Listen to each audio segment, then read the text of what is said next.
on a une partie ensuite maintenant, projection, mercato d'été qui démarre avec, je vais vous le montrer à l'écran, un article qui est sorti aujourd'hui sur Football Club de Marseille qui disait donc que le mercato estival de l'OM sera une nouvelle fois agité. Le club marseillais a perdu gros effectivement ce week-end à Lens, mais à en croire la Provence, il ne s'agira pas d'un accident industriel pour le club phocéen d'un point de vue financier. Ça, on en avait parlé aussi dans l'émission. Hein. On disait que quoi qu'il arrive, on aurait des moyens pour recruter cet été.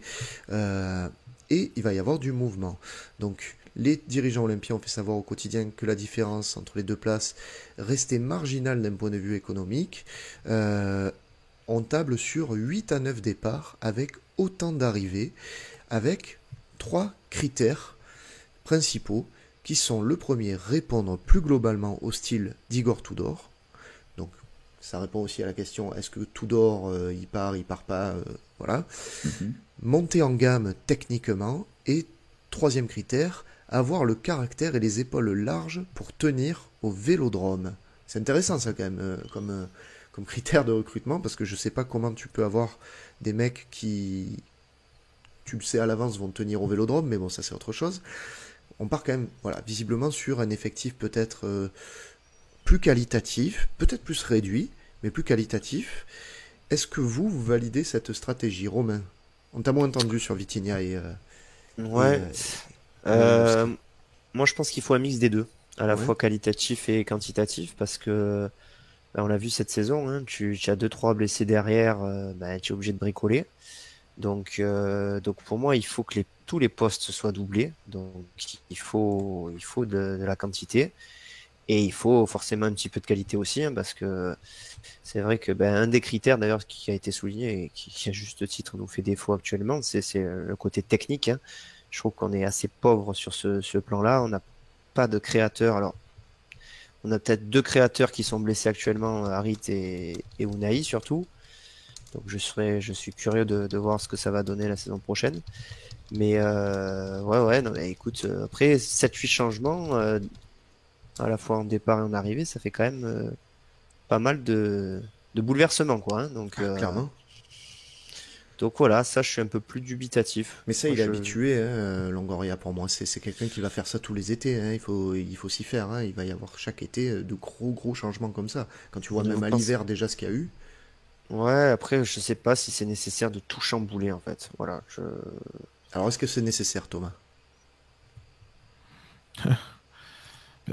Disons que là, la question qui est surtout posée, c'est en fait, tu, en gros, ils veulent rester sur un effectif quand même. De ce que j'ai compris, ils veulent rester sur un effectif plus réduit, mais avec de la qualité en fait, Ouais. plus de qualité. C'est dangereux hein, Ah ouais. stratégie, hein, parce que le moindre pet, de suite, tu peux te retrouver court. Ou alors, tu t'appuies sur des bons jeunes qui viennent de ton centre de formation. Bon, les bons jeunes qui viennent du centre de formation, pour le moment, on n'en a pas des masses. Hein. Bon, après, tu me diras, on les voit pas, donc on sait pas vraiment le niveau qu'ils ont. Donc voilà. Bon, après, si c'est des très très bons joueurs qui viennent, qui nous font vraiment passer un cap, ah oui, tu peux pas, tu peux pas dire non. Tu peux pas dire non. Après, J'ai vu ça, passer justement, Longoria, il s'interdisait pas ça suite au succès du recrutement d'Alexis Sanchez. Il s'interdisait pas voilà, de délimiter ce plafond salarial pour faire venir des top joueurs comme ça. oui, mais ça, c'est possible. Mais après, il faut que ce top joueur, il mette tout le monde d'accord. Hein. Parce qu'attention, le top joueur qui vient, si on prend l'exemple d'un Sanchez, 34 ans, qui vient, parce qu'il y a pas que des Sanchez hein, non plus, hein, avec cette mentalité-là, hygiène de vie, etc. Hein. Hmm. Des joueurs de 34 ans qui sont un peu en fin de course. Je sais pas pourquoi je pense à Rames Rodriguez, par exemple. Tu vois, je sais pas pourquoi je pense Mhm. à lui, mais lui, typiquement, c'est le genre de mec, si tu le prends, c'est un nom, mais il va rien faire Ouais, chez nous. ouais, non, non, non, mais Parce c'est qu'il sûr. est cramoisi, tu Lui, vois. lui, il est cramé.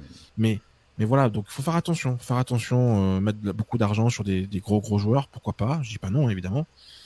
C'est Mais voilà, moi intéressant ce que je suis dit plus aussi partant, je Kolkhoz. suis plus partant pour les effectifs un peu plus développés quand même, parce qu'on a quand même beaucoup de choses à jouer dans une saison 1. Hmm, En gros, c'est 60 matchs une saison 1, donc bien voilà. sûr. C'est intéressant, je disais ce que dit Kolkhoz, il disait que Longoria avait dit qu'en début de saison, il voulait renouveler un tiers de l'effectif chaque saison. C'est ce que disait aussi Deschamps à l'époque. Oui, je crois 30% de l'effectif. 30% de l'effectif doit être renouvelé pour apporter cette fraîcheur à chaque fois, ne pas s'endormir sur ses acquis.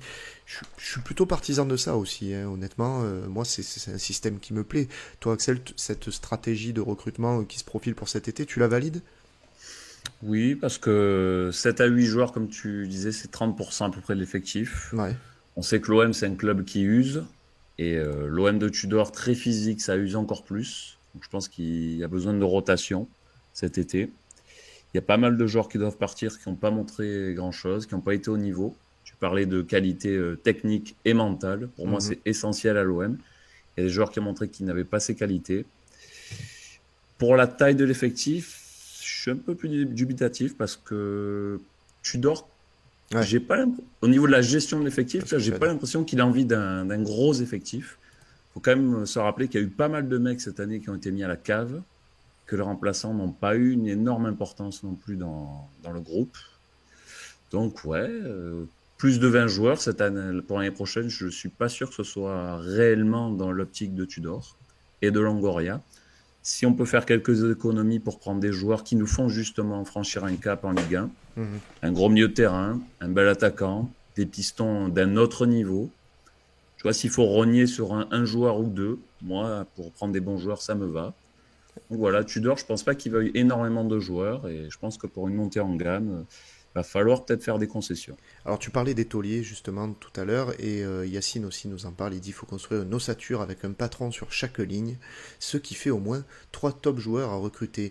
Mais on a aussi nous des tauliers ou des mecs qui sont censés être des tauliers dans l'effectif qui ont montré quand même quelques limites sur les gros matchs. Vous n'êtes pas d'accord? Vous en auriez pas quelques-uns en tête, Romain? Je te vois faire oui, acquiescer. Ouais, effectivement. Moi j'en cible un particulièrement au milieu de terrain et qui, à mon avis, peut avoir encore un peu de valeur marchande. Moi, c'est Verretou. Ouais. Ouais, moi, je suis quand même assez déçu. C'est parce qu'il y a pas mal de monde qui, au contraire, veut le conserver à tout prix, quand même. Ouais, mais tu vois, sur ces derniers matchs, là, je trouve qu'il apporte pas plus que Rongier, en fait. Rongier est très très bon défensivement. Mais moi, j'ai besoin d'avoir un joueur au milieu de terrain qui est un peu box-to-box, tu vois, comme à Lens, quoi, Fofana. C'est voilà, même Onana, je l'ai trouvé qu'il s'est beaucoup déplacé. Voilà, je trouve que voilà, on manque de punch au milieu de terrain et je trouve que Verretou, voilà, ça ronronne. Donc voilà, je sais qu'il est il est en équipe de France, pardon, il est dans le groupe France, donc il a quand même une certaine valeur marchande. Donc je serais pas contre moi de t'en séparer. Partir. Okay. C'est pas lui que je ferais partir, moi. Alors qui tu ferais partir, Thomas? Bah c'est l'autre. Ouais, toi je le savais que tu allais dire Rongier. C'est plus Rongier parce que Rongier pour moi il a pas le niveau Ligue des Champions. Voilà, on pourra m'expliquer ce qu'on veut.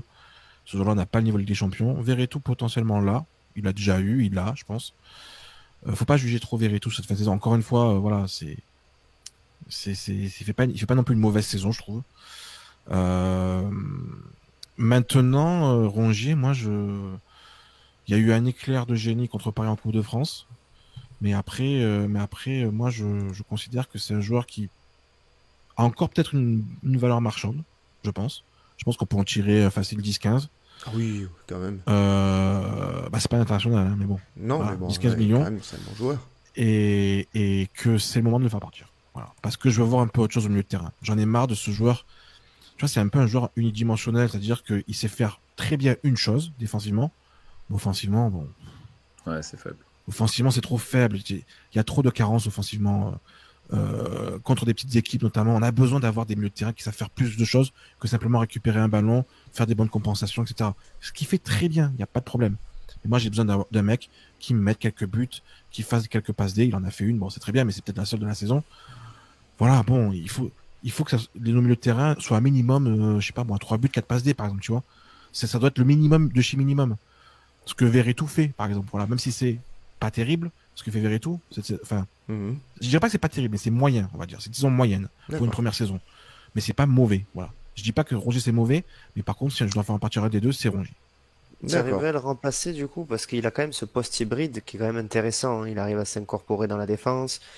Bon, offensivement il manque, mais voilà, moi j'aimerais bien avoir un mec défensif, tu vois, et un mec un peu plus Ah, offensif. Là, j'ai pas cette vision-là, moi.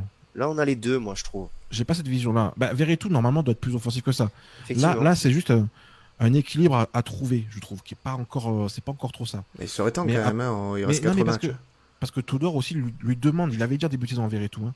Tudor lui demande d'être quand même vachement plus défensif que ce qu'il faisait à la Roma. Oui. Donc lui, il répond aussi à ce que lui demande le coach, hein. Demain, vous changez de coach et vous mettez un autre coach plus offensif peut-être, qui verra peut-être un Veretout plus offensif, et vous verrez un Veretout numéro 8, limite un peu box-to-box. Là, il se contente aussi à ce qu'on lui demande aussi, Veretout. Voilà.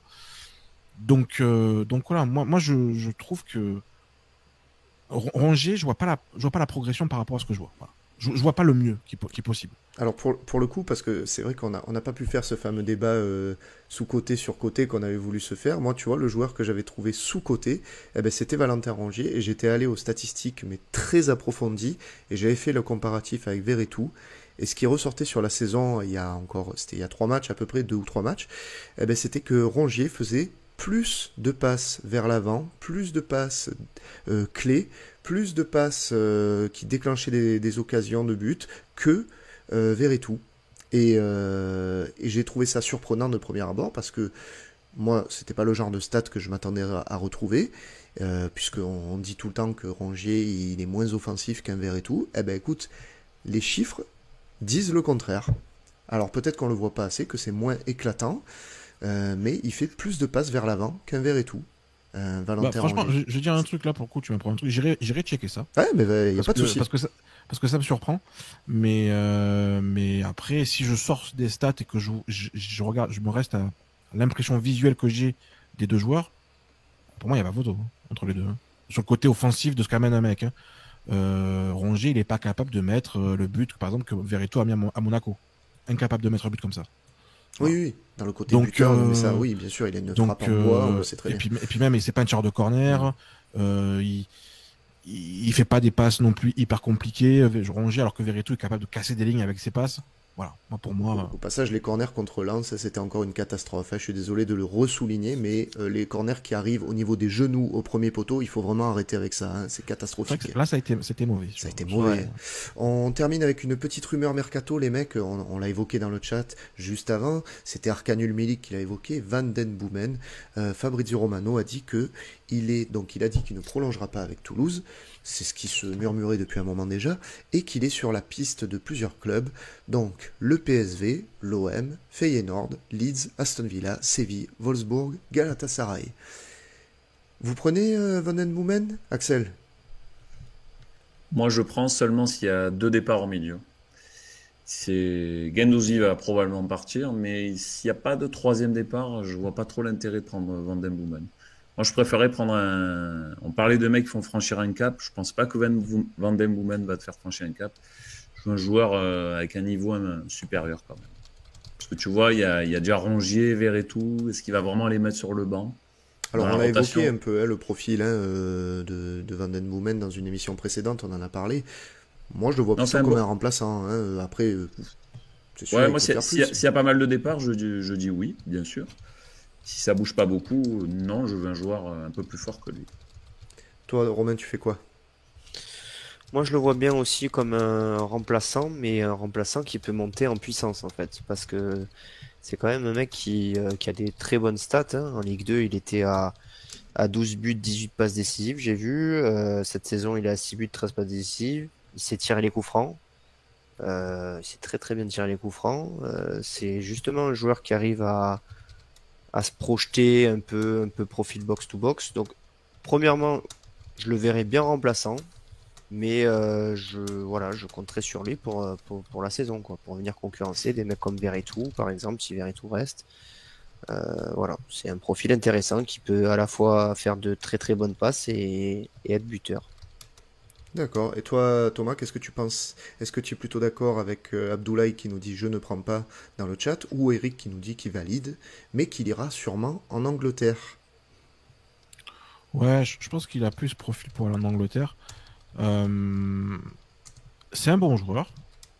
il fait des choses intéressantes dans la création, dans la passe, il est vraiment pas mal. Maintenant, je le trouve quand même un petit peu lent. Voilà. Le jeu de Toulouse est quand même vachement orienté pour lui, ce qui sera pas forcément le cas chez nous. C'est pas un joueur aujourd'hui, on va pas créer l'équipe autour de lui. Et j'ai un petit doute aussi par rapport à quand même.